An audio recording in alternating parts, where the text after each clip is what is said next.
আসসালামু আলাইকুম রহমতুল্লাহি ওবরকাতু। প্রিয় ভাই বন্ধু ফলোয়ার্স, যারা আমাকে ফেসবুকে দেখেন এবং ইউটিউবে দেখেন, সকলের প্রতি আমার আন্তরিক সালাম এবং শুভেচ্ছা। আসসালামু আলাইকুম রহমতুল্লাহি ওবরকাতু। ভাই, অনেকেই আমার উপর একটু মনক্ষুণ্ণ হতে পারেন অথবা অন্যভাবে নিতে পারেন, আমাকে বোকাও ভাবতে পারেন যে লোকটাকে দেখা যায় একটু কেমন জানি, কিন্তু উনি যে সমস্ত কাজ ওরা করতেছে এটা বোকার মতো মনে হয়। ভাই, আসলে আমরা সবাই বোকা, মানে আমি সবার কথা বলছি না, আমি বোকা। বলে বোকা কেন? আসলে আমরা অনেক সময় অনেক কাজ করি, সে কাজের কি কেন করতেছি, কী কারণে করতেছি, অনেক সময় অনুধাবন করি না। মানে একটা করতে থাকি, হুমজিগিলি করতে থাকি মনের ইচ্ছায় তো করি, কিন্তু পরবর্তীতে আবার যায় নিজেরও খেয়াল হয়, ওই দূর এই সময়টা একটু নষ্ট করলাম কেন, ওইখানে যে এই কাজটা কেন করলাম। তো এরকম হয় আর কি। তো এখন আমার যেটা হচ্ছে, এটা আপনাদের কাছে মনে হতে পারে যে আমি কেন অযথাই এইখানে আসি বা কি, আমার কাছে যেরকম আপনাদের কাছে হয়তো মনে হয়, হয়তো বা আমি জ্ঞানী হবো আর না হলে এক বোকা, দূরেই। তা আমার উদ্দেশ্যটা ভিন্ন। প্রত্যেকটা মানুষের মনের মধ্যে একটা অভিপ্রায় থাকে, একটা কোনো একটা কামনা বাসনা থাকে, সেটার কারণেই সে করে থাকে। তো আমি করি আসলে আমার একটা উদ্দেশ্য আছে, এটা আল্লাহ তাআলা যদি আমাকে পূরণ করে আর কি। সেটা হলো যে আমি দুটো কথা, যেমন ধরেন বাইরে গিয়ে কোনো বন্ধুবান্ধবের সঙ্গে শেয়ার করতে গেলে অনেকেই শুনতে চায় না, অনেকে উঠে চলে যায়, তখন খারাপও লাগে নিজের কাছে। কথা বলতেছি যে উঠে গেল, কেমন আমার কাছে মনে হয় যে একটু আমাকে অবজ্ঞা করে চলে গেল, দরকারটা কি? আমার কথা হলো একটা মিডিয়া, এটা একটা প্ল্যাটফর্ম। আমি আমার মতো কথা বলবো, নোবডি ক্যান মানে প্রিভেন্ট মি, মানে আমি আমার কথা আমার মতো বলবো, কারো ইচ্ছে হলে শুনবে, কারো ইচ্ছে হলে শুনবে না, এটা তার ব্যক্তিগত ব্যাপার। কিন্তু he can not prevent me যে তুমি কথা বলতে পারবে না, এরকম না। যাই হোক, আমি সেদিকে যাচ্ছি না, আল্লাহ আমাকে মাফ করুক।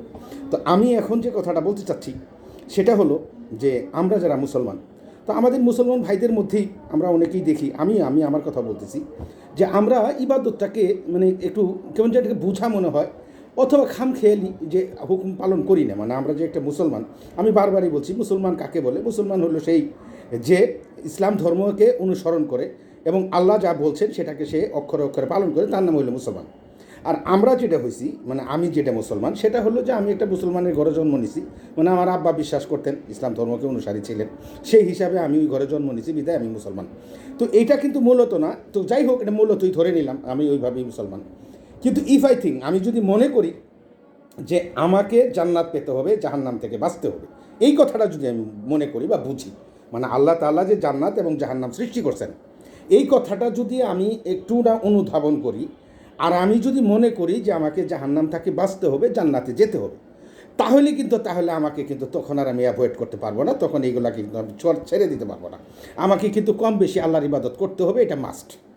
তো এখন এই যে ইবাদতগুলা আমরা এমনভাবে মানে মনে করি, আর এমনভাবে মনে করি না, আমাদের যারা ধর্মগুরু আছেন, আমাদের যারা ধর্ম প্রচার করেন, যারা দায়ী আছেন, যে সমস্ত আলেম উলামারা আছেন, তাদের কথা বলছি। রাসূল সাল্লাল্লাহু আলাইহি সাল্লামের কথা ভিন্ন। এখন যেহেতু রাসূল সাল্লাল্লাহু আলাইহি সাল্লাম নাই, রাসূল সাল্লাল্লাহু আলাইহি সাল্লাম কিছু বাণী রেখে গেছেন, আর সেই বাণীগুলাই আমাদের আলেমরা প্রচার করেন।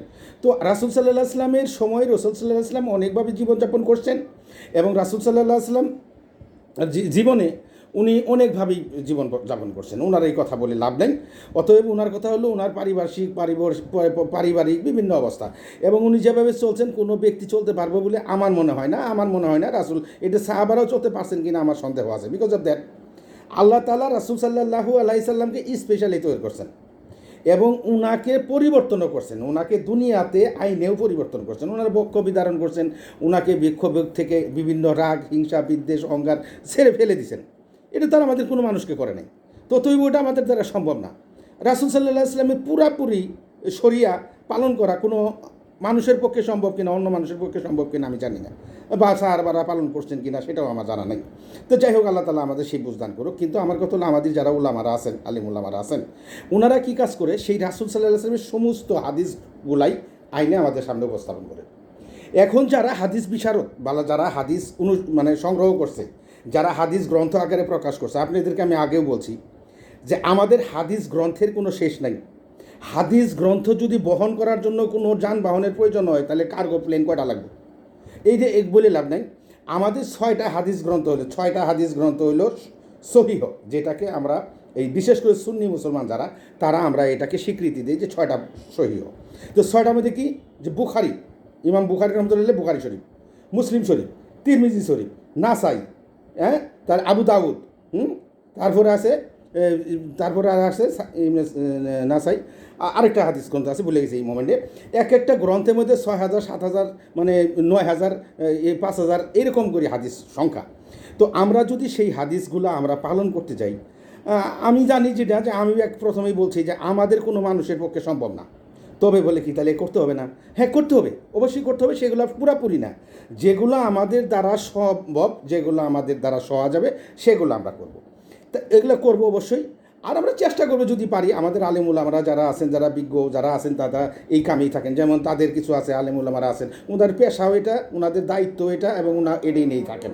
যারা মাদ্রাসা লেখাপড়া করান, যারা ইমামতি করেন, ওদের পেশাই এটা।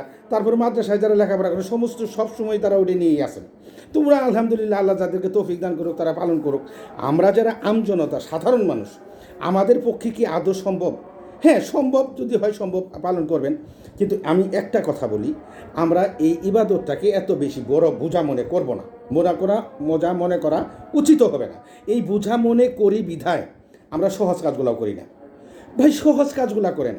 যদি আল্লাহ থেকে, আল্লাহ বলছেন যে, এইখানে আল্লাহ বলছেন যে, আমি একটা আয়াত হলো যে সূরা নিসা আয়াত নাম্বার হলো 48, এটা আমি না বললেও পারতেছি না, যে এখানে আল্লাহ তাআলা বলছেন যে নিঃসন্দেহে আল্লাহ তাকে ক্ষমা করেন না। কাকে ক্ষমা করেন না? যে লোক তার সাথে শরিক করে। যে ওই ব্যক্তিকে আল্লাহ তাআলা ক্ষমা করবে না যে আল্লাহর সঙ্গে কাউকে শরিক করে। তিনি ক্ষমা করেন এর নিম্ন পর্যায়ের পাপ, যে শিরক করা ছাড়া যে সমস্ত পাপগুলো মানুষ করে, ছোট ছোট যে পাপগুলো আছে, তিনি এগুলাকে ক্ষমা করে দেন যার জন্য তিনি ইচ্ছা করেন। এটা যার জন্য তিনি ইচ্ছা করেন, এই যে নিম্ন পর্যায়ের পাপগুলো যে ক্ষমা করবেন, এটা আবার আল্লাহ যাকে ইচ্ছা করেন তাকে উনি করেন, মাফ করেন। আচ্ছা, আর যে লোক অংশীদার সাব্যস্ত করলো আল্লাহর সাথে, সে যেন অপবাদ আরোপ করলো। অতএব আল্লাহ এ ব্যাপারে অত্যন্ত মনক্ষুণ্ণ হন, কষ্ট পান। কেননা একটা জিনিস আছে কি, যিনি সর্বেসর্বা, যিনি সমস্ত কিছুর মালিক, যিনি সর্বক্ষমতার মালিক, তার সঙ্গে আরেকজনের শরিক করা মানে কি, উনার তো রাগ হবেই। আমার সংসারে আমি কর্তা, আমি এই সংসার মেনটেন করি, আমি the honour of this house. কেউ কোনো আত্মীয়, মানে আমার কোনো স্ত্রী, পুত্র, সন্তান যদি বলে করে যে আমার কাকা এই বাড়ির মালিক, আমি এটা মেনে নেব? কোনো মতে মেনে নেব? আমি কি খুশি হব? হয়তো রাগ হয়ে ওই মোমেন্টে আমার সন্তানকে কিছু না বলতে পারি, বা ভাই বেজার হবে বলে কিছু সামনে না বলতে পারি, কিন্তু আমি তাকে ক্ষমা করব না, তাকে কোনো মতেই ক্ষমা করব না। তো অতএব কাউকে ওই সমস্ত ক্ষমতার মালিক, যিনি আসমান জমিন সৃষ্টি করছেন, তার সঙ্গে কাউকে শরিক করলে উনি পৃথিবী মেনে, এটা আল্লাহ মাফ করবে না। উনি বলছেন নিম্ন পর্যায়ের মাপ আমি করতে পারি, যাকে খুশি থাকে। তো এখানে আরেকটা কথা হলো যে এখন ইবাদত আমরা কী করব। আমি কিন্তু একটা আয়াত সবসময় বলে থাকি, মানে একটা কোরআনের একটা আয়াত আমি সবসময় উচ্চারণ করে থাকি, এবং আপনাদেরকে ওইটার উদাহরণ আমি দিই। আল্লাহ তাআলা পবিত্র কোরআনে সূরা বাকারায় একটা আয়াত আছে, সেটা হলো 177 নম্বর আয়াত। এই আয়াতে আল্লাহ স্পষ্ট, ভাই এই কথাটা আমার না, এটা আল্লাহ তাআলার কথা, যে উনি এখানে বলছেন যে সৎকর্ম শুধু এই নয় যে তুমি পূর্ব কিংবা পশ্চিম দিকে মুখ করবে।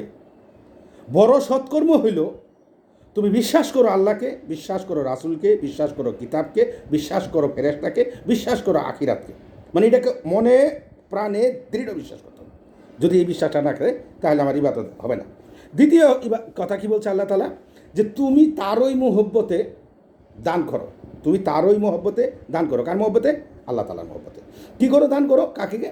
পিতামাতাকে, এতিম মিসকিনকে, অসহায়কে, মুসাফিরকে, তারপরে আপনার ভিক্ষুককে, তার কাছে যারা দান চায়, সাহায্য চায় তাদেরকে, এরকম সবাইকে দান করো, অসহায়কে দান করো। আচ্ছা, তারপরে কি করতে বলছে আল্লাহ? যে তুমি সালাত কায়েম করো, জাকাত আদায় করো। তাহলেই আমাদের আর কোনো চিন্তা নাই। তো এখন ব্যাপারটা হলো যে জাকাত আদায়, সালাত কায়েম করা, ওটা আমি বলতেছি যে সৎকর্ম আমাদের কি হলো। তো এখন আমাদের কথা হলো যে আমরা যারা ভাই, একটা জিনিস সৎকর্ম, সেটা হলো 5 ওয়াক্ত নামাজ। এই 5 ওয়াক্ত নামাজটা পড়তেই হবে, এটা হাজিরা দিতেই হবে। এটা মসজিদে দেন, আপনি ব্যক্তিগতভাবে ঘরে দেন, অথবা আপনি একাই নিরিবিলিতে দেন, কোনো আপত্তি নাই। এইটা একটা ম্যান্ডেটরি করছেন। এটা রাসূল সাল্লাল্লাহু আলাইহি ওয়াসাল্লাম যখন মেরাজে গেছিলেন, সেই মেরাজে এইটাকে ম্যান্ডেটরি, মানে বাধ্যগত করে দিয়েছেন, মানে বাধ্যগতভাবে এটা করতে হবে। আমরা বাধ্য বলে, কেন এটা বাধ্য? আগে বাধ্য ছিল না। আগে আদম আলাইহিস সালামের সময় উনি সকালে, রাতে, অথবা ভোরে, রাতে, সকালে উনি ইবাদত করতেন, নামাজ পড়তেন। কয় রাকাত পড়তেন আল্লাহ জানে, উনি 2 রাকাত পড়তেন, 4 রাকাত পড়তেন, এটা ওনার কলা খুশি। মুসা আলাইহিস সালাম পড়তেন, ইব্রাহিম আলাইহিস সালাম পড়তেন, ঈসা আলাইসাল্লাম পড়তেন, নূহ আলাইসাল্লাম পড়তেন, যে সমস্ত নবীগুলা ছিলেন ওনারা পড়তেন। তো ওনাদের নির্দিষ্ট কোনো এরকম ছিল না যে 5 ওয়াক্ত 7 ওয়াক্ত 10 ওয়াক্ত এরকম পড়তেন। তবে সব নবীর বেলায় বলা ছিল যে তোমরা সকালে এবং রাতে দিনের দুই প্রান্তে পড়বা, এটা সবার বেলায় বলা ছিল। বা আবার যখন আমাদের নবী রাসূল যারা ছিলেন বা যারা যখনই করতেন, তারা কখনো কোনো সমস্যা পড়লে আল্লাহর কাছে সেজদায় নামাজে দাঁড়ায় যেতেন, দোয়ায় দাঁড়ায় যেতেন। আসলে নামাজটা কিন্তু একটা দোয়া, আমি কিন্তু বারবারই বলছি, নামাজটা কিন্তু একটা দোয়া, মানে দোয়ার সমষ্টিকেই সালাত বলা হয়েছে, দোয়ার সমষ্টিকেই, সমস্ত দোয়ার সমষ্টিকেই সালাত। তো যাই হোক, ওনারা কী কাজ করতেন, ওনারা দোয়ায় বসে যেতেন, ওনারা সালাতে বসে যেতেন, দোয়া করতেন। তো যখনই কোনো সমস্যা হইতো তারা এই দোয়া করতেন আল্লাহর কাছে। তো আল্লাহ তাদের দোয়া কবুল করছেন। তো মূল ফ্যাক্টরটা হলো যে এরকম আমাদের বেলায় আসার পরে এই 5 ওয়াক্তা নামাজ, মানে যেটা এই 5 বার দোয়া করা, আল্লাহর কাছে 5 বার দোয়া করা, 5 ওয়াক্তা নামাজ, এটা আমাদেরকে ফরজ করে দিয়েছেন। এটা আমাদেরকে করতেই হবে, অ্যাজ এ যদি আমরা এই শেষ যে কিতাব পবিত্র কোরআন, এটাকে একেবারে শেষ কোরআন, মানে আমাদের তো অনেকগুলো কিতাব, মানে কি অনেক অনেক অনেক আল্লাহ তাআলা অনেক নবীর কাছে ফেরেশতা পাঠাইছেন, অনেক বাণী পাঠাইছেন, অনেক হেদায়েতের কথা বলছেন, ওগুলো তো লিপিবদ্ধ না। কিন্তু লিপিবদ্ধ হিসেবে 4টে কিতাব আসছে, তাওরাত, জাবুর, ইনজিল, কোরআন। এই 4টে কিতাব আসছে। 4টে কিতাবের মধ্যে শেষ নবী হজরত মুহাম্মদ সাল্লাল্লাহু আলাইহি ওয়াসাল্লামের যখন ওনার কাছে যখন কোরআন পাঠাইলেন, আগের 3টাকে রহিত করে দিলেন, যে ওটার যে মূল বিষয়গুলো আছে সবগুলা নিয়ে এর মধ্যে এবং যতটুকু বর্ধিত করার, আরও সংযোজন করার যা যা প্রয়োজন, একটা মানুষের জীবন একেবারে জন্ম থেকে মৃত্যু পর্যন্ত যা যা প্রয়োজন সমস্ত কিছু একেবারে পুঙ্খানুপুঙ্খানুভাবে এই পবিত্র কোরআনে দিয়েছেন, এবং ওগুলাকে রহিত করে দিয়ে পবিত্র কোরআনকে একেবারে ফাইনালি উনি সিলেক্ট করে দিয়েছেন। তো এখন আমরা যারা এই কোরআনকে বিশ্বাস করবো, মানে আল্লাহ তাআলা বলছেই যে তোমাদের বড় সৎকর্ম হলো কি আল্লাহকে বিশ্বাস করা, কিতাবকে বিশ্বাস করা, রাসূলকে বিশ্বাস করা, ফেরেশতাকে বিশ্বাস করা, আখিরাতকে বিশ্বাস করা। তো এর মধ্যে দ্বিতীয় যেটা হলো কিতাবকে বিশ্বাস করা। তা আমি যদি কিতাবকে বিশ্বাসই না করলাম, তাহলে তো আমি ইমানদার হইলাম না, মুসলমানও না। এক কথায় শেষ, এনার কোনো কথাই থাকতে পারে না। যদি আপনি মুসলমান বা আমি মুসলমান হিসেবে দাবি করি, তাহলে আমার প্রথম কথা হলো আমাকে কিতাবকে বিশ্বাস করতে। তাহলে কিতাবের মধ্যে আল্লাহ বলছেন, তাহলে কিতাবকে আমাকে বিশ্বাস করতে হবে। যে আমি যদি কিতাব বিশ্বাস না করি তাহলে হবে না। তা আমার কিতাবে বলা হয়েছে কি, সৎকর্ম করো, হ্যাঁ, তোমরা বিশ্বাস করো এবং সৎ কাজ করো, বিশ্বাস করো সৎ কাজ করো, বিশ্বাস করো সৎ কাজ করো। তো সৎ কাজটা কি? এই সৎ কাজটা হলো, সৎ কাজের মধ্যে আমি যেটা বললাম নামাজ, এই নামাজটা আমাদেরকে ম্যান্ডেটরি করতে হবে। এটা আমরা কেউ ভুলবো না। এটা যখনই পড়ে আমি জামাতে পড়তে পারতেছি না, সমস্যা, জামাতে বললাম না, আমি একা পড়বো, আমি ঘরে পড়বো, সমস্যা নেই। আপনি যদি জামাতে পড়তে পারেন তবে জামাতে পড়াটা ভালো। যেমন এটা বলা হয়েছে যে একজন মুসলমানের বাহ্যিক পরিচয় প্রকাশ পায় সে যখন নামাজে যায়, জামাতে যায়, একত্রে নামাজ পড়ে, রুকুকারীর সাথে রুকু করে, সেজদাকারীর সাথে সেজদা করে। এটা পবিত্র কোরআনে বলছে আল্লাহ তাআলা, যে তোমরা রুকুকারীদের সাথে রুকু করো, সেজদাকারীদের সাথে সেজদা করো। এটা ভালো। তো আপনি যদি না পারেন, আমার কথা হলো যে আমি বললাম যে বোঝা হিসেবে নিয়েন না, বোঝা হিসেবে দরকার নেই। যতটুকু পারেন, একা পারেন ওকে, ঘরে পারেন, যদি জামাতে পারেন আলহামদুলিল্লাহ, 5 ওয়াক্ত নামাজ পড়বেন। এটা হলো আর কোনো 1 নম্বর কথা।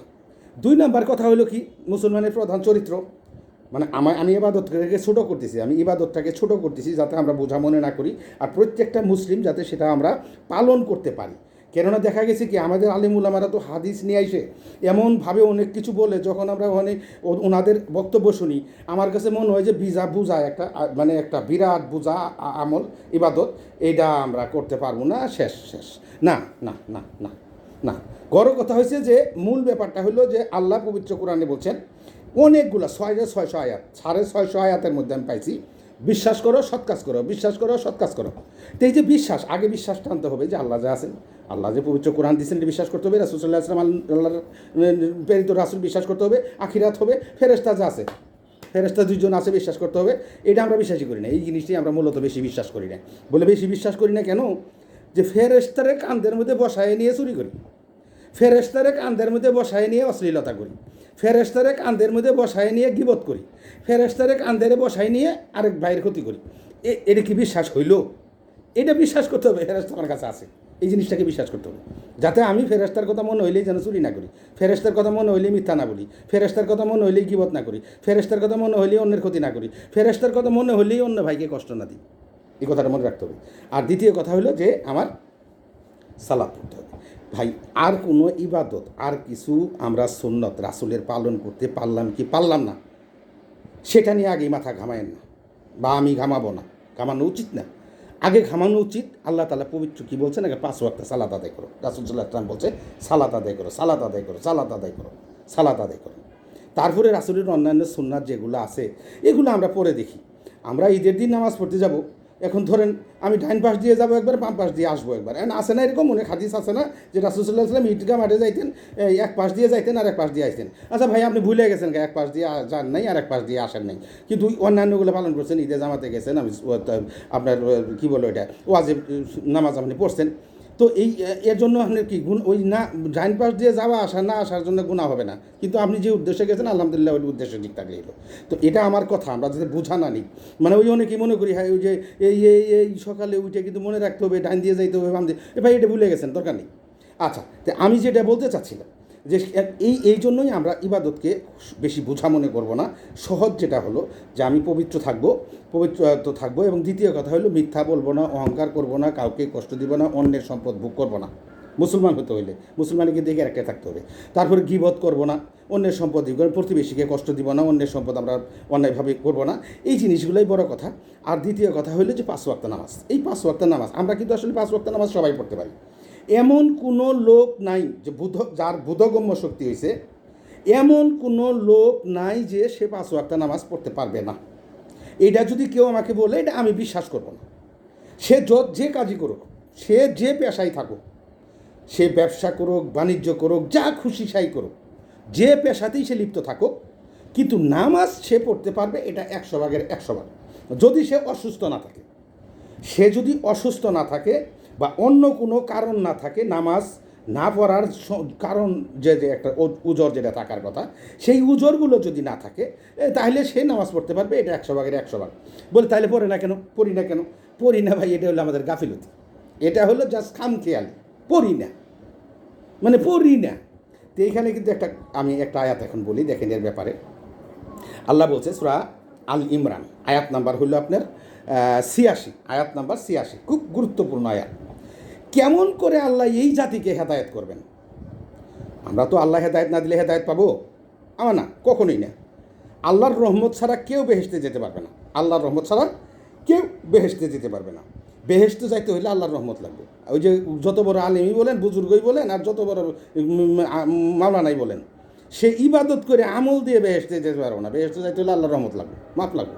ততই বেহানা বলছে আল্লাহ যে কেমন করে আল্লাহ এই জাতিকে হেদায়েত করবেন, মানে হেদায়েত দিবেন, যারা ঈমান আনার পর এবং রাসূলকে সত্য সাক্ষ্য দেওয়ার পর আমরা জানতেছি, ঈমানও আনছি আল্লাহর প্রতি, রাসূল যে নবী এবং রাসূল এটাও আমরা বিশ্বাসও করতেছি, কিন্তু বড় কথা হলো কি, তারপরে আমরা কি করি, তাদের নিকটে এরকম প্রমাণও আসছে যে কোরআন আল্লাহ পাক দিয়েছেন ইত্যাদির পরও আমরা কুফরি করি মানে কি, মানে কুফরি করা মানে কি, যে কোরআনকে অবিশ্বাস করা, মানে যে আল্লাহ সালাত কায়েম করতে বলছেন, সালাত নামাজ পড়তে বলছেন, আমরা করি না, তার মানে এটা কুফরি, মানে আল্লাহর হুকুম না মানাটাই হলো কুফরি। আবু জেহেল কুফরি করে, আবু জেহেলকে কাফের বলা হয় কেন? আবু জেহেলকে জিজ্ঞেস করছিল, মানে রাসূল সাল্লাল্লাহু আলাইহি ওয়াসাল্লাম পবিত্র কোরআনে বলছে, হে রাসূল আপনি ওদেরকে জিজ্ঞাসা করেন, বলেন যে তোমাদেরকে কে সৃষ্টি করছে, এই আকাশ জমিন এই ভূমণ্ডলের মালিককে, তোমাদেরকে কে লালন পালন করেন? এক কথা ওরা বলছে আল্লাহ, কিন্তু কাফের হলো কেন? ওই আল্লাহ পবিত্র কোরআনে কিছু কথা যেগুলো বলছেন ওগুলো মানবে না, রাসূলের মানবো না, ও রাসূলের মানবো না, দেখো ওখানেই তো শেষ কাফের, রাসূলেরই মানে না কাফের, আর কোনো কথা আছে? তা আমার কথা হলো যে আল্লাহর কথা, যেমন এখানে বলছে যারা ঈমান আনলো রাসূলের প্রতি, আল্লাহর প্রতিও ঈমান আনলো এবং সাক্ষ্যও দিল, তারপরে আবার কুফরি করে, তাহলে আল্লাহ এই জাতিকে কি করে হেদায়েত দেবেন বলেন? আল্লাহ জালেম সম্প্রদায়কে হেদায়েত দান করে না। তা আমরা জালেম কাকে বলা হয়? কারে জালেম? তো আমি আমার নিজের উপরে জুলুম করলাম, আমি আমার নিজের উপরে জুলুম করলাম। বলে কি জুলুম করলাম?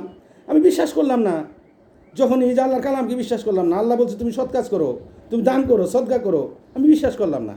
এই যে বিশ্বাস না করাটাই হলো আমি জুলুম করলাম, আমার উপরে কুফরি করলাম। তো আমি আরও কিছু আয়াত বলতাম, এখন আমার কথা হলো যে আসরের নামাজের সময় হয়ে গেছে।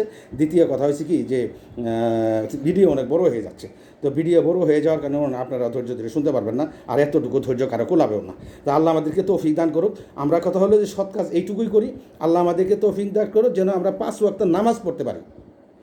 আর অন্যান্যর ভিতরে যদি কোনো কিছুই না করতে পারি, কোনো কিছুই করতে পারবো না, খালি 5 ওয়াক্ত নামাজ পড়ব, মিথ্যা বলবো না, অন্যের ক্ষতি করব না, অহংকার করব না, গর্ব করব না, কোনো ভাইয়ের সম্পদ অন্যায়ভাবে ভোগ করব না, প্রতিবেশী বা যে কোনো লোককে আমরা কোনো কষ্ট দিব না, তারপরে বড় কথা হলো যে আমরা যখনই পারি যাই পারি দান করব।